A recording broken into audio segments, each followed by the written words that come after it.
भारत का पाकिस्तान से सिंतास मुआहिदा मुअत्तल करने, अटारी चेक पोस्ट बंद करने का ऐलान। सार्क के तहत पाकिस्तानियों के वीज़े बंद करने का भी फैसला। भारत में मौजूद पाकिस्तानियों को 48 घंटों में मुल्क छोड़ने का हुक्म। भारतीय वजारत खर्चा ने कहा है कि पाकिस्तान हाई कमीशन के तमाम अमले को 7 रोज में वापस पाकिस्तान जाना होगा।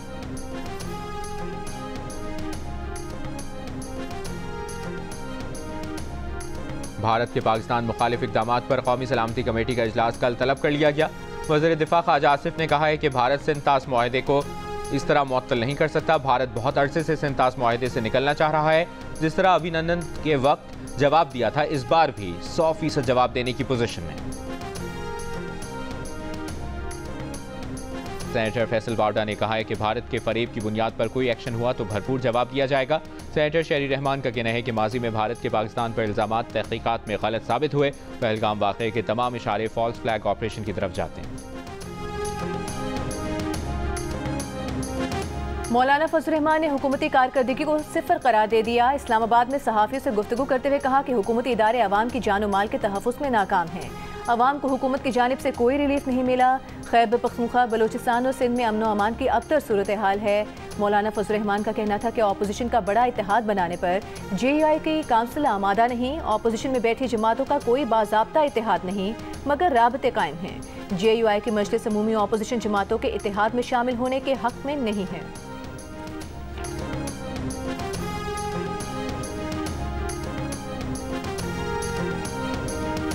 अपोजिशन इत्तेहाद तहरीक तहफ़्फ़ुज़ आईन पाकिस्तान का सबराही इजलास आज तलब। महमूद अचकज़ई की ज़ेर सदारत इजलास में सलमान अकरम राजा, साहबजादा हामिद रजा और अल्लामा नासिर अब्बास शरीक होंगे। अपोजिशन इत्तेहाद के मुस्तकबिल का लाहेमल और एजेंडा जारी किया जाएगा। कौमी असम्बली में अपोजिशन लीडर उमर अयूब ने कहा कि PTI के इस्टेब्लिशमेंट के साथ बैकडोर मुज़ाकरात नहीं हो रहे। राना सनाउल्लाह कहते हैं मौफ़ी मांगें तो जो किया सब खत्म हो जाएगा। पेशावर में जियो न्यूज़ से खुसूसी गुफ्तगू के दौरान रहनुमा PTI ने कहा ग्रैंड अलायंस का पहला मुतालिबा नए इंतखाबात कराना होगा।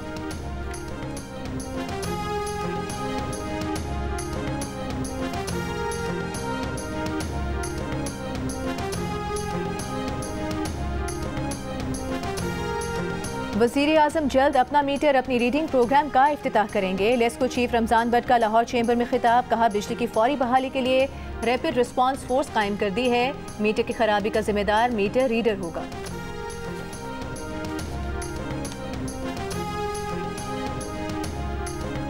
Chairman peoples party Bilawal Bhutto Zardari से माहिर मुआशियात कैसर बंगाली की मुलाकात। तर्जुमान बिलावल हाउस के मुताबिक मुलाकात में मुल्क की मुआशी सूरत हाल पर तबादला ख्याल किया गया।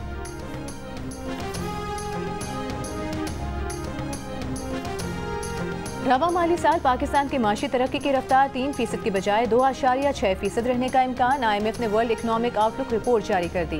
इससे पहले IMF ने शरह नमू 3% रहने की पेशगोई की थी। IMF के मुताबिक अगले माली साल में पाकिस्तान की माशी तरक्की की रफ्तार बढ़कर 3.6% होने की तवक्को है। रवा माली साल करंट अकाउंट खसारा 1% की बजाय GDP का 1% रहने की पेशगोई। करंट अकाउंट खसारा 3.7 अरब डॉलर के बजाय महज 40 करोड़ डॉलर रहने की तवक्को। रवा माली साल पाकिस्तान में महंगाई बढ़ने की शरह 5.1% और अगले माली साल 7.7% रहने की तवक्को है।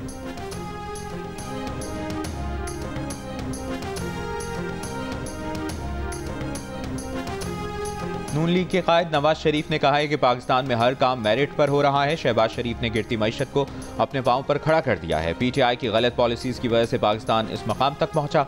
मुल्क को दिवालिया होने से नून लीग ने बचाया। लंदन में गुफ्तगू करते हुए कहा पाकिस्तान गलत पॉलिसीज की वजह से मौजूदा हालात का शिकार है। वज़ीर आज़म शहबाज शरीफ बेहतरीन काम कर रहे हैं। मरियम नवाज पंजाब में कोई भी काम मेरिट के खिलाफ नहीं कर रही। लाहौर की बहाली के लिए बहुत से मंसूबे चल रहे हैं। लाहौर को असली हालत में बहाल करेंगे। नवाज शरीफ का कहना था कि उनकी सेहत बिल्कुल ठीक है। गलत खबर फैलाई गई।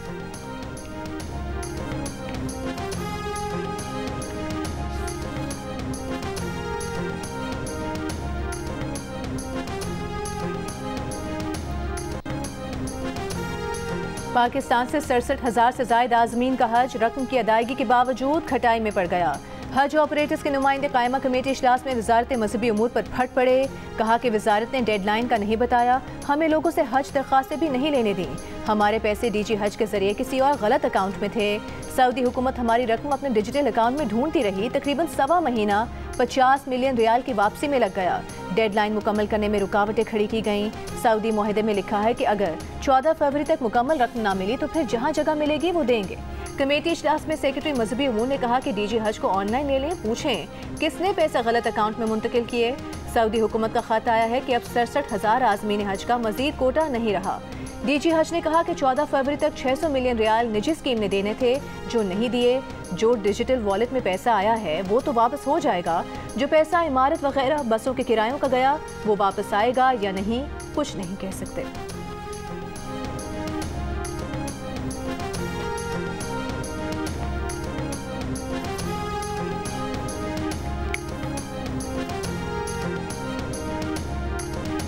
Chairman NIRC justice retired Shaukat Aziz Siddiqui ने कहा है कि नेशनल इंडस्ट्रियल रिलेशंस कमीशन और इंटरनेशनल लेबर ऑर्गेनाइजेशन के ताउन से 1 मई 2025 को कॉन्फ्रेंस मुनक्किद की जाएगी। कॉन्फ्रेंस का मकसद आजिर और अजीर के फासले कम करने और ताल्लुकात की बेहतरी का माहौल फराहम करना है। ये 1969 के बाद पहला मौका है कि ऐसी कॉन्फ्रेंस मुनक्किद की जा रही है। उम्मीद है ये इवेंट बहुत कामयाब साबित होगा। FBR का इनलैंड रेवेन्यू इंफॉर्मेशन सिस्टम सुस्त रवि का शिकार होने से ताजिर बरादरी परेशान। सिस्टम के काम न करने की वजह से फरवरी और मार्च में सेल्स टैक्स जमा कराने की तारीख में तौसी भी की गई।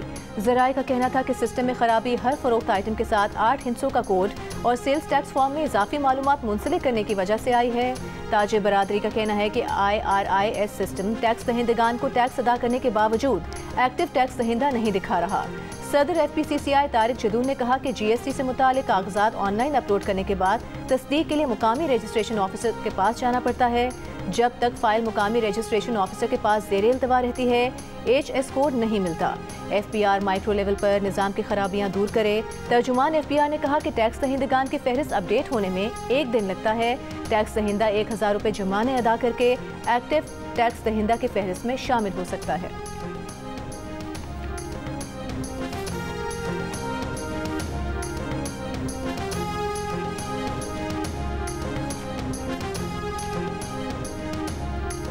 अगर किसी ने बिल को पढ़ा है तो वो अगर ये साबित कर ले कि यार फिलानी शिक के अंदर आप लोगों ने इख्तियार दिया है वफाकी हुकूमत को SIFC को, वो शिक मुझे बताए, वो वर्ड मुझे बताए और मेरे उस बिल में मुझे दिखाए, तो उसके बाद आगे मैं बात करूंगा।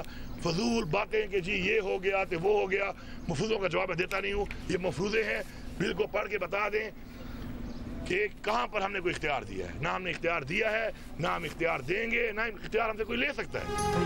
वज़ीर आला खैबर पख्तूनख्वा अली अमीन गंडापुर ने माइंस एंड मिनरल्स बिल पर तनकीद करने वालों के सामने सवालात रख दिए। कहा, बताया जाए बिल की कौन सी शिक में हुकूमत और SIFC को इख्तियार देने की बात है। ऐसा कोई एक लफ्ज़ दिखा दिया जाए तो फिर बात होगी। मफरूज़ों का जवाब नहीं देंगे। KPK ने किसी को इख्तियार नहीं दिया, ना आइंदा देंगे और ना कोई हमसे ज़बरदस्ती इख्तियार ले सकता है। अली अमीन ने इसहाक डार के दौरे अफगानिस्तान को खुशाइन भी करार दिया और चोट भी कर दी। बोले, कौम को अब तक इस दौरे की तफसीलात से आगाह नहीं किया जा सकता। वज़ीर आला खैबर पख्तूनख्वा अली अमीन गंडापुर ने कहा कि वफाक ने उनके प्लान पर अफगानिस्तान का दौरा नहीं किया। वफाक सियासी पॉइंट स्कोरिंग करे मगर जो कर रहा है वो ना करे। वफाकी हुकूमत का वफ्द बस कोट पैंट पहन कर गया, पता नहीं क्या डिस्कस किया होगा। खैबर पख्तूनख्वा को एतमाद में लिए बगैर मुज़ाकरात मुस्बत नहीं होंगे।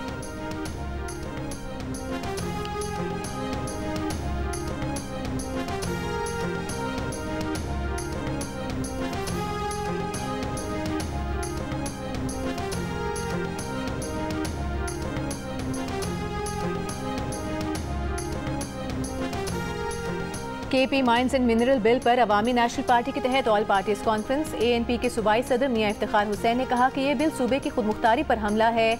All parties conference mines and mineral 2025 bill को मुस्तरद करती है। बिल जबरदस्ती नाफिज हुआ तो सूबे भर में एहतजाज करेंगे। तहरीक इंसाफ के रुकन असम्बली शेर अली अरबाब ने कहा, वज़ीर आला का अपना नुक्ता नज़र है, हम समझते हैं कि इस बिल पर मजीद बहस होनी चाहिए।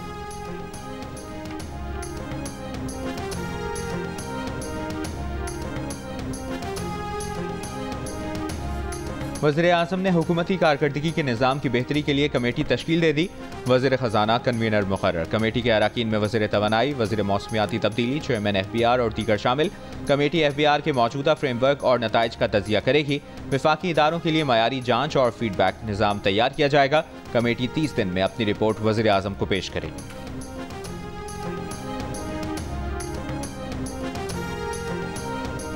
और दफ्तर खारजा में भारतीय सिफारती जारियत पर मुशावरत जारी। सिफारती ज़राए के मुताबिक भारत के साथ सिफारती ताल्लुकात को मजीद निचली सतह पर लाया जाएगा।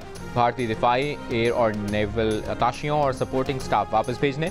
इस्लामाबाद में भारतीय हाई कमीशन के अमले को वापस भिजवाने पर गौर। भारतीय सिफारती जारियत का उसी जुबान में जवाब दिया जाए।